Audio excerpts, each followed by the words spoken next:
Well, there's a good deal. If you're new here, welcome to Fun Under 5, the channel where I play and review video games that cost $5 or less. And whether a game is incredible or an absolute dumpster fire, I'm going to play it, give it a fair shot, and tell you exactly what I think. But today's video is a little bit different, because today, I'm not here to tell you to go out and buy a game. I'm here to tell you about a developer, and something she did after I told her that I didn't think her game was very good.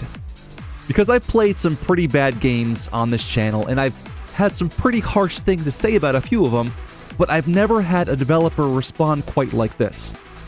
Instead of getting angry, instead of arguing with me, instead of telling me that I just didn't understand her game, she thanked me, she listened, and she told me she was going to use this criticism to make her game better. And honestly, that's something I think deserves a spotlight. The game I'm talking about is Name-Glyphrune, developed by Caitlyn Walsh and released on August 7, 2026.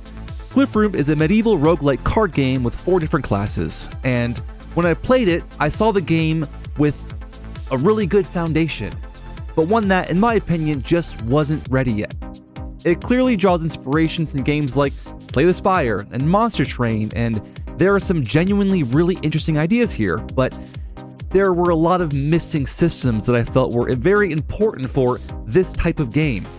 There was no way to buff or improve your cards. The card balance needed work because some of the cards you started with were actually stronger than the reward cards you earned. There weren't relics or similar items to help you shape your run. Enemies didn't give you clear indicators on whether they needed to be buffed or had been buffed or were debuffed. There weren't numbers available to the player to help calculate how much damage you were going to deal or how much damage you were about to take. There were also not any clear indication on when you would receive an enhancement or upgrade to your deck. There were no shops, no gold systems, and no real way to continuously refine your deck as you progress through a run. And when you put all of those things together, the game just starts to feel very, very bare bones. And that's very important because these aren't just little features I wanted to see. In games inspired like something like Slay the Spire or Monster Train, those systems are a huge part of what makes the genre work. They're what gives you meaningful decisions. They're what make one run feel different from another. They're what allow you to build a strategy and adapt as you go. And without enough of those systems in place, I felt like Name-Glyphrune just had a skeleton of a really interesting game, but not enough meat on the bones quite yet. So I said exactly that in my review. And then Caitlyn watched the video. And here's where things get kind of interesting. Instead of getting angry, instead of telling me I didn't understand the game, instead of dismissing the criticism, she thanked me for it. She explained that Name-Glyphrune was her very first finished game.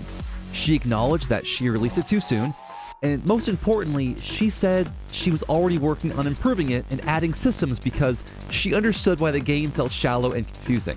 And that, I have tremendous respect for.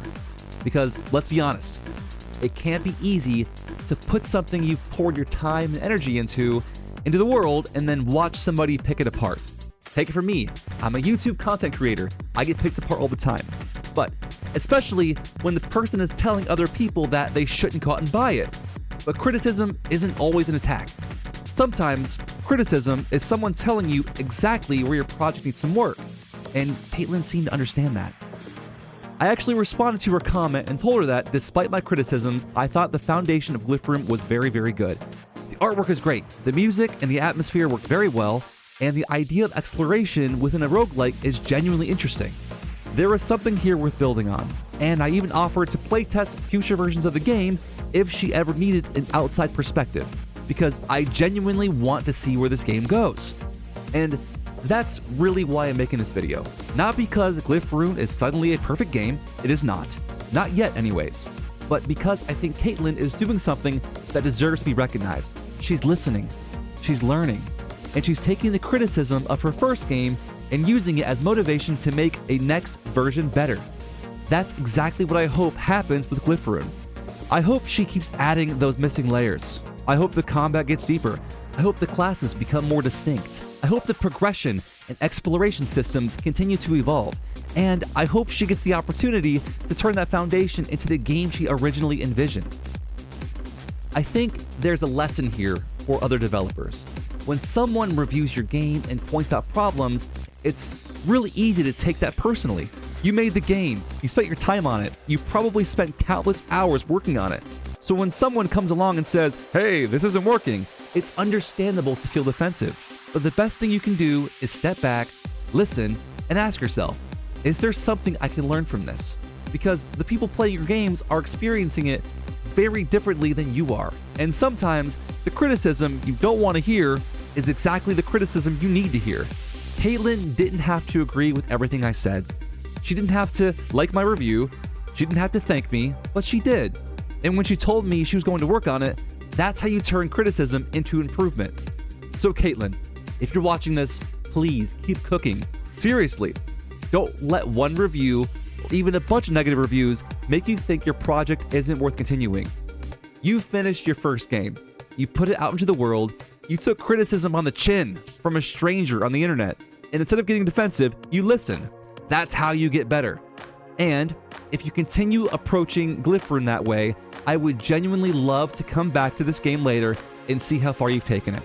So, for everyone watching this, I'm not recommending Glyphrune just yet, but I am recommending that you keep an eye on it, because when Caitlyn feels like Glyphrune is finally where she wants it to be, I'll be more than happy to come back, give it another shot, and hopefully tell you, okay, now I can recommend this. And if you are also an indie developer watching this, take a page out of Caitlyn's book. You don't have to love every piece of criticism. You don't even have to agree with all of it. But listen to it, learn from it, and use it to make your game better. Because that's what I hope happens with Glyphrune. Caitlyn, thank you for taking a chance on your first game. Keep learning, keep improving, and please don't stop cooking. And to everyone else watching right now, whether it be on TikTok, YouTube, Twitch, or wherever you found me at, I will see you guys next time on Fun Under 5. Bye, guys.